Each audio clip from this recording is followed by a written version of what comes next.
Good morning. In our previous class, I discussed a game of chess. I'm in the second section of the Wasteland, and in today's class, I will start the third section of the Wasteland.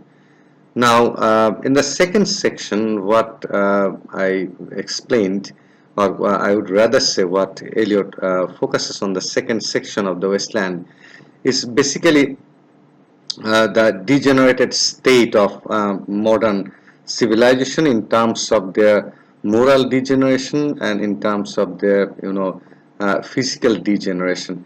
We came to know about the love episode of two types of love episode, and at the first one was basically focused on the upper class society, and the second one was focused on the middle class or lower middle class society. In the first episode, we saw Belladonna, or the Lady of Situation, who was lonely and who was alienated, who stayed in her own house. The room was well decorated. She used to wait for her lover every afternoon. The lover would come, maintaining a daily routine, and the love affair was just as anything else. The daily routine, or it was like anything else that human beings do every day. So there is no spirit, there is no flavor, there is no illumination in their love affair, and it was very mechanical. And the lady was lonely, and the love was completely based on physical attraction, and it was a love on the physical level. There was no spiritual connection between the two lovers. Belladonna and her lover. So this is very important. You have to remember the episode of Belladonna, or the Lady of Situation, a representative of the upper class society. So whenever there will be any discussion, or whenever there will be any question on the love, the reality of love affair about the modern civilization in the Westland, you will have to use the episode of Belladonna. And over there we also saw kind of existentialist crisis in the lady, and she was nervous. She didn't have any confidence, and she was requesting her lover to stay with her for some time. But the lover, since his love was based on physical pleasures, he did not care for the unity, or he did not care for the connection between souls. That's why he used to come simply to gratify or satisfy his physical desires, and then he would go. And the lady said that the lady gave some ideas about her daily routine. And after that, we again witnessed, or we again saw or observed another episode of Lil, in which we saw that Lil's husband used to work in the army, and when he returned, his intention was also based on physical love. That means it's conjugal life. Lil was married, and still the love is missing. There is hardly any love between the husband and the wife. And the husband was working in the army, and when he was returning after a few years from the army, he didn't have any intention to see his children, to see his wife. The major intention that he cherished before coming to his house was to satisfy his physical desires, as if marriage is a kind of certificate for the Western civilization, or it's a kind of game, and for physical developing physical relationship. There is again we see the spirit, or the spiritual love is again missing in the middle class society. Now, in this section of the poem, we will see the love affair. The futile and meaningless and mechanical love affair in the lower class society, or in the lower middle class society, or working class society. And what Eliot wants to convey what the message that Eliot wants to give us is that the condition of love, love is futile, love is meaningless, and genuine love is missing not only in the upper class, love is missing in all the strata of the society, upper class, middle class, lower class, working class, everywhere love is missing. And what remains is simply physical pleasure and the satisfaction of physical desire, nothing more than that. And the title of the third section is the fire sermon. Basically, this alludes to Gautam Buddha's, counseling or his speech on nirvana, or he counseled his disciples or his followers to create a kind of control on passions of physical love. So basically, nirvana is the control that a person should develop over his physical passion and emotions, and basically physical passion and physical desires. So the title suggests that Eliot, in this section of the poem, he wants to focus on the inability of the Western civilization to control their physical desire, and they have no control on their physical desire, and spirit is completely missing in every sphere of their life, in love affair, in their belief in religion, and in morality. Everywhere the spirit is absent, and everything is superficial, everything is mechanical, and everything is physical, and morality is missing, morality is absent. So the fire sermon, I mean the title, since it alludes to Gautam Buddha's speech or counseling on nirvana, I mean developing control on physical passion. So naturally, in this section we will again see the inability of Western civilization to develop any control on their physical desires. Moreover, we will notice another thing in this section, that nature in modern literature is dark, and it's ugly, and it's pessimistic, and it doesn't smile, it rather cries, and it's dim and dark. And it's completely opposite to romantic literature. I mean romantic portrayal of sorry, not literature, I mean nature. The romantic nature, or nature in the romantic poetry, or even you can say nature in the romantic age, what we see in Wordsworth, Coleridge, and other poets, and not only that, even in the poetry of Elizabethan age, we notice that nature was glorified, and nature smiles, nature has been accepted as something positive. On the other hand, in modern literature, in the hands of T.S. Eliot, we see that nature is always dim and dark, and it doesn't smile.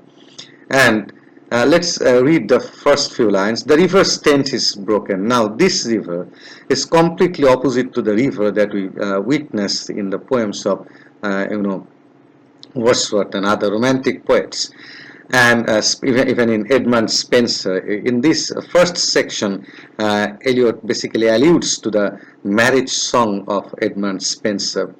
The last fingers of leaf clutch and sink into the wet bank. The wind crosses the brown land unheard. The nymphs are departed. So it's a direct allusion to Edmund Spenser's, marriage song. So in Edmund Spenser's song, the atmosphere, the environment is very positive, very optimistic, and the nymphs, the nymphs are you can say, the daughters of the sea, or the daughters of the Thames River, you can also say. So the nymphs are beautiful. They are the daughters of the Thames, and they have departed. But it's romantic, interpretation. Or it's romantic portrayal of nature, romantic portrayal of nymphs and atmosphere when we read the poetry or when we read the marriage song of Edmund Spenser.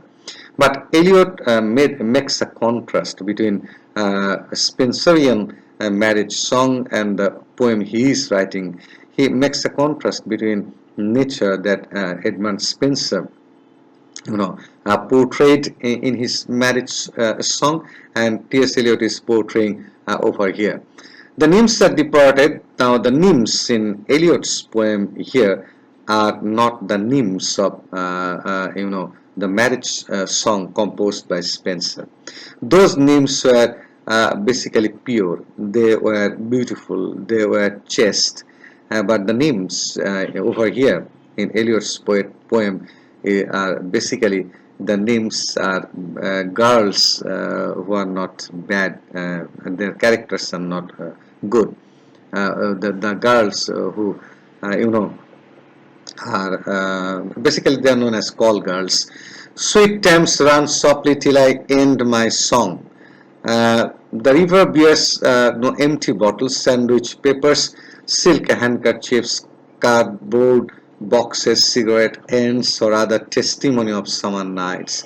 Now, this is the difference between the figure, between the appearance of the river Thames of the past and the present. During Spencer's time, the river was beautiful, the river was pure, the water of the river was very pure. But this river, I mean, the river Thames has been completely completely changed, and now you will see empty bottles. I mean, people they drink and they throw the bottles on the water of the Thames, and they also throw the sandwich papers, the silk handkerchiefs, cardboard boxes, and the cigarette ends, everything they throw on the water of the river Thames. So look at the contrast between romantic nature and modern nature. In romantic nature, Thames has always been glorified. Thames has been glorified by Edmund Spencer as well, I am repeatedly telling you. But over here, Eliot just makes a contrast and criticizes the present situation of the river, the Thames, and the water, has been spoiled by the modern people, and they are throwing everything, dirty on the river. So this is how Eliot suggests that all beautiful things of the world they have been transformed to negative things, negative ideas, or other testimony of summer nights. So this testimony basically indicates the unethical and immoral physical love. So the symbols and signs of immoral physical love is also floating on the water of the river. The nymphs are departed. The nymphs, in according to or the nymphs in Spencer's song, a marriage song, were basically the nymphs of the Thames, of the river Thames. They were beautiful girls. They departed. This is romantic, but Eliot suggests that these nymphs are basically call girls, and these nymphs have departed, and their friends, the loitering hairs of city directors.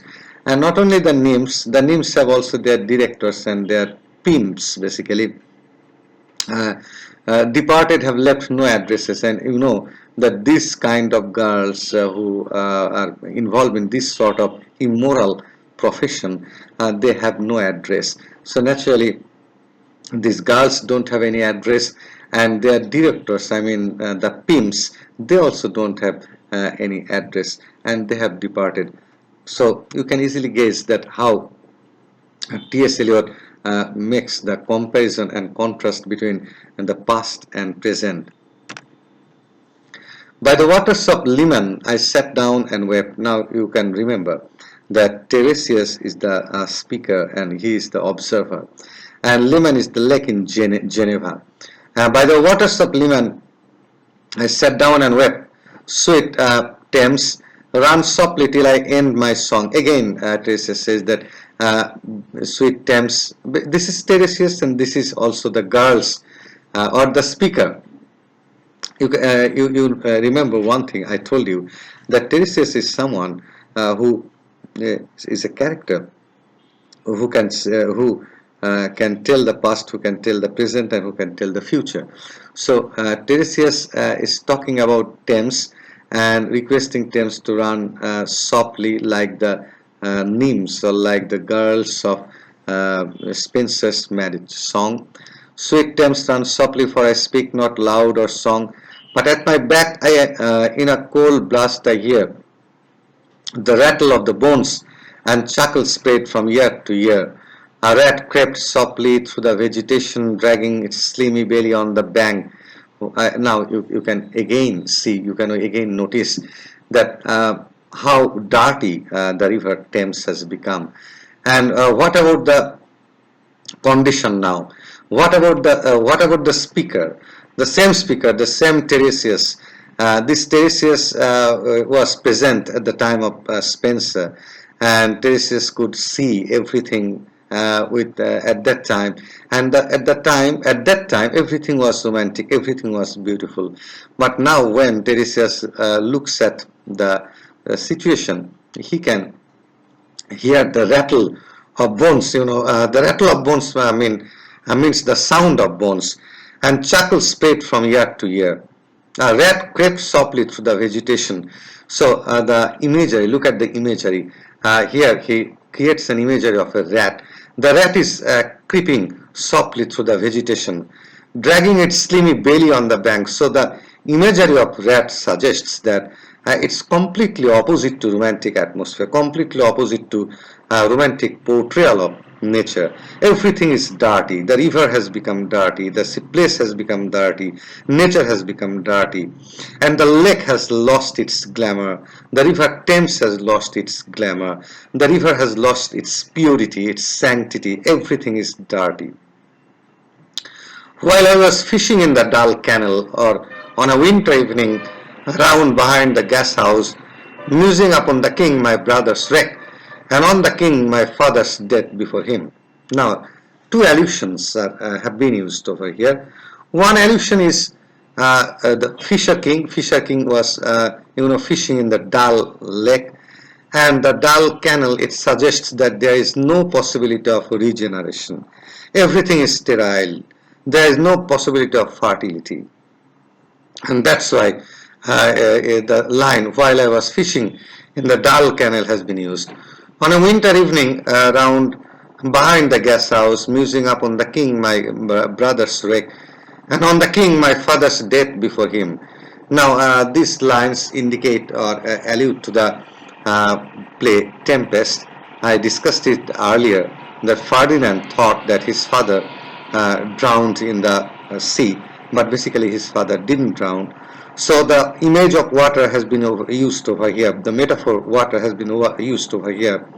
Water is a symbol of purification, and water is a symbol of destruction. We notice over here that the water, of Thames, the water of the lake, the water has lost its purity. And similarly, the water which can be the source of regeneration, water that can be the source of refreshment, has lost its power, and it has become a source of destruction.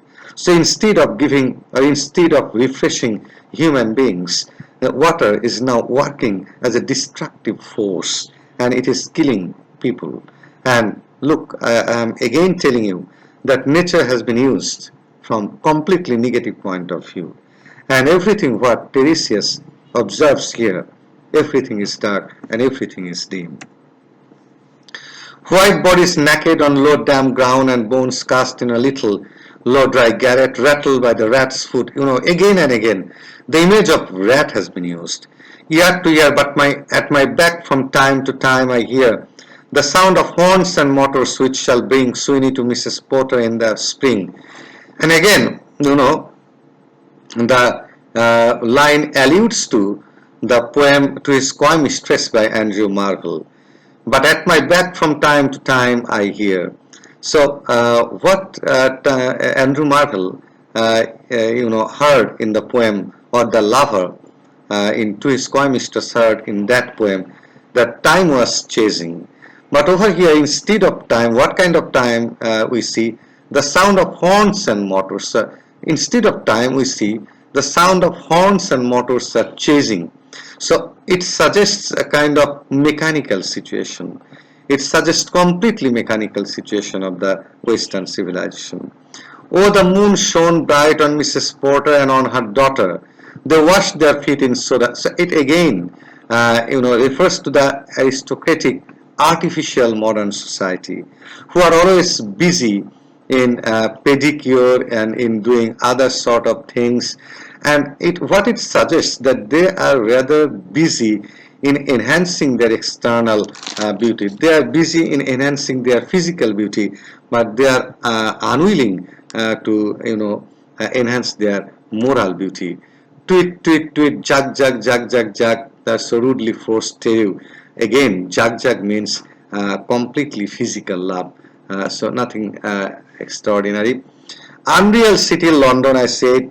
Under the brown fog of a winter noon, Mr. Eugenides, the Smyrna merchant, unshaven with a pocket full of currents, commercial place, it's London, documents at sight, asked me in demotic French to luncheon at the Cannon Street Hotel, followed by weekend at the Metropole.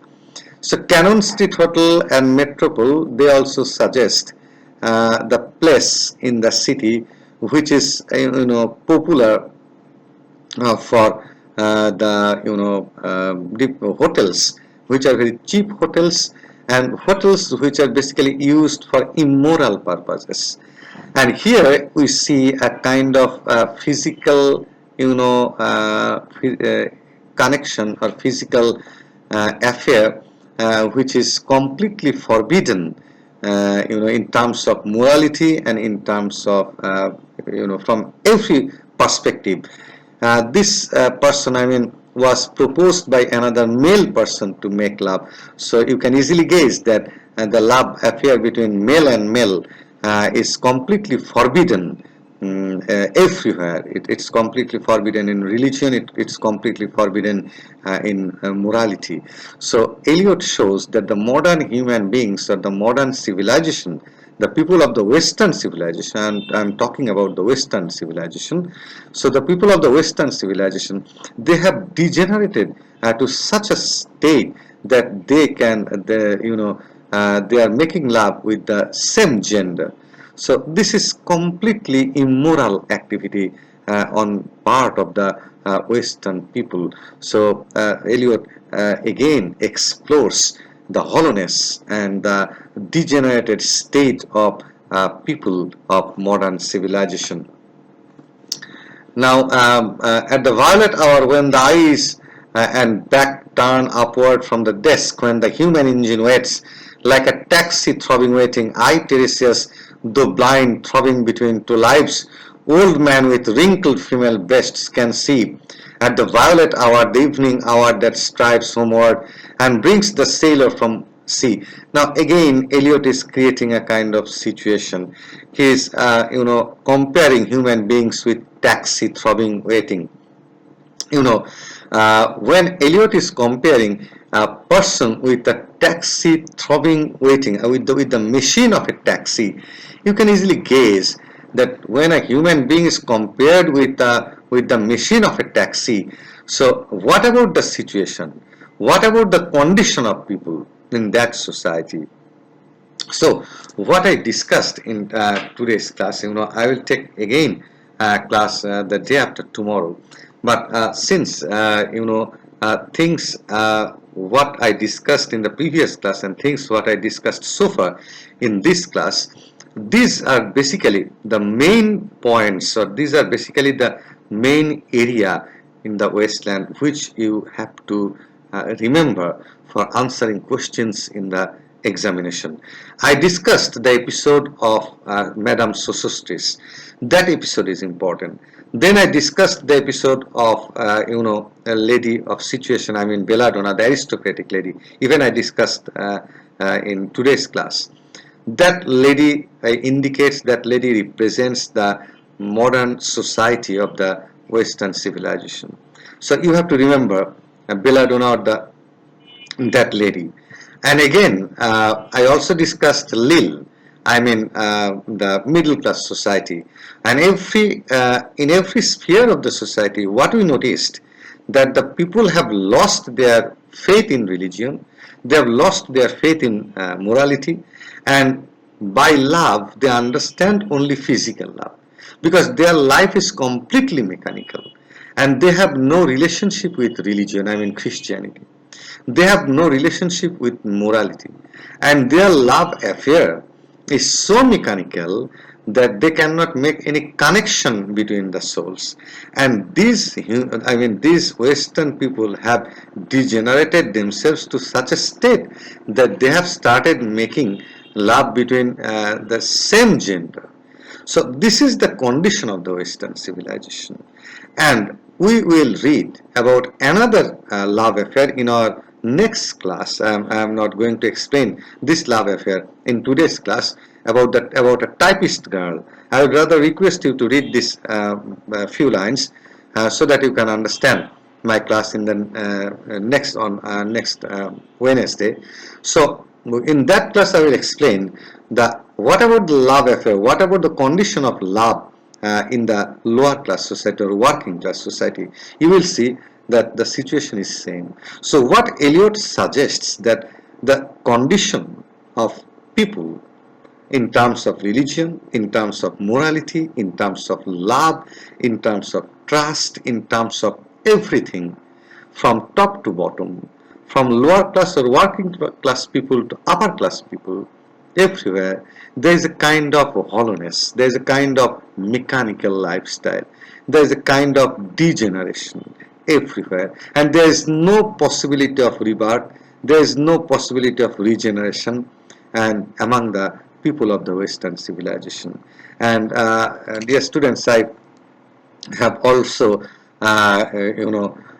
promised that I would give you some materials on ELT, and I will give these materials to the representative of fourth year, and I will ask you to collect these materials, and after reading the materials, after completing the Westland, I will start again ELT, and I have other courses as well, like criticism, and I have also drama as well.